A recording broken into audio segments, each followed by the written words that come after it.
Yeah, I think some of the favorite things is that you get to work with like some of the smartest people you'll probably meet. And I feel like they're doing it not because of like money or like fame or like anything like that. It's like they like legitimately really care about the problems they're solving. And sometimes they'll be solving problems that no one else wants to solve because, you know, it doesn't have like some glamour or shine to it. But maybe some of the things that not so much of a fan of are just kind of like, uh, research is tough and there are like you're not necessarily going to get it right on the first try. And so there is kind of a lot of like, there's a high bar to doing research. And I think when you first get into it, you can feel kind of like an imposter syndrome almost, is like, you know, that you have to do so much just to get something small to work. And so it's just kind of an adjustment phase. I think all of my least favorite things I've realized have become like they're good challenges in the way that like they're things that you would eventually have to learn in your career one way or another. Those are things like, again, like I was saying, like managing your own time, motivating yourself, uh, finding problems to work on that are interesting. And those things maybe when you go to industry are things that are not trusted to you immediately. You're supposed to clock in at a certain time or leave the office at a certain time, and you're given these small projects that have shorter deadlines. And grad school does kind of emulate that, I think, at first as your advisor gauges, and that depends on your advisor relationship and what their style is. But grad school gives you all those challenges up front. You have to kind of be able to find how to, I guess, figure out how to accomplish your own goals, but also define what those goals are and what the project should be, what the questions you're trying to ask on a scientific level are.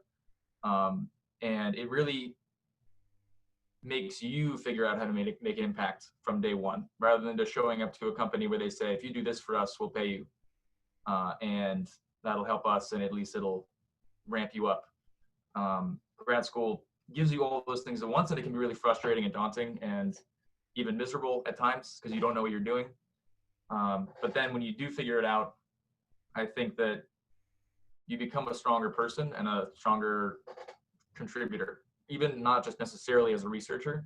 That's obviously a huge part of it, but that I think that extends beyond research, but just to general like contributing in a technical space.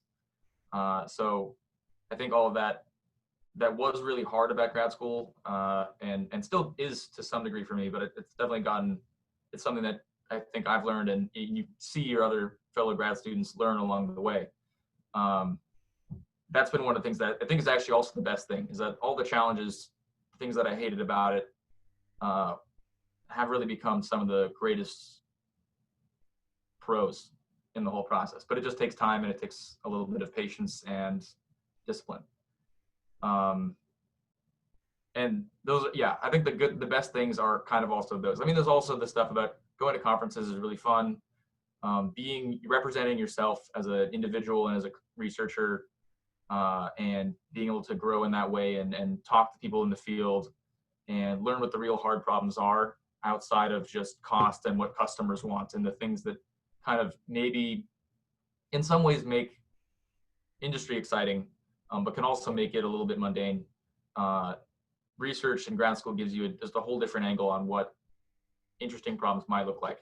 And it's not something you necessarily get to see from the kind of short horizon or like superficial research that you get to do in undergrad. So my favorite things are the freedom that you get from being able to explore your own interests. I think I've mentioned this a few times now, of like grad school really gives you freedom to choose classes that interest you, choose research topics that interest you. Like if you're not interested in what you're doing, you can find a way to shift what you're doing so that you're working on something you're interested in. And that's a benefit that you a lot of the times don't seem to have in industry. If you are working on a project where something needs to get done, someone just has to work on it, even if you don't find it interesting at all, or you don't think that it's worth your time, you still have to do it. Whereas in grad school, you have a lot more control over working on things that you are passionate about and you find interesting. And in terms of the negative sides, I think people are aware of you would make a lot more money in industry than you would in grad school. So I think that's one of the frustrating aspects of not having the same financial freedom that my friends in industry have, and not having the same freedom in general. Like some of my friends have decided, I want to move across the country, and then they do. I can't do that because I'm in a program where I need to be in the Cambridge area for the next several years. So that's sometimes frustrating, but I know that it's temporary, and I know that once I'm done with grad school, I could move anywhere. I will be making a lot more money, so it's not the end of the world that those are the circumstances right now.